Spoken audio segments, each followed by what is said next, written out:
శ్రావణ మాసం అంటేనే ప్రత్యేకమైన మాసం. ఈ శ్రావణ మాసంలో వచ్చే రోజులు అన్నీ మంచి రోజులే.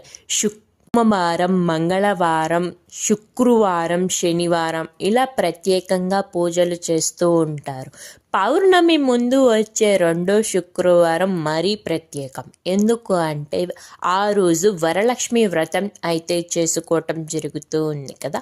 అదేవిధంగా శ్రావణ మాసం సందర్భంగా గుడిని చూడండి, ఈ విధంగా రంగురంగుల లైట్లతో, రంగురంగుల పువ్వులతో అయితే అలంకరించడం అయితే జరిగింది. గుడిలో వినాయకుడు, సుబ్రహ్మణ్యేశ్వర స్వామి, అమ్మవారు అయితే ఉంటారన్నమాట. ఈ గుడి చూడండి, కలకలలాడుతూ ఎంత అందంగా ఉందో గుడి అయితే. ఈ గుడి అందరికీ తెలుసు, మన వీడియోలు చూసే వాళ్ళందరికీ. ఎక్కడ ఏమిటి అనేది కామెంట్ చేసి చెప్పండి. ఓం శక్తి.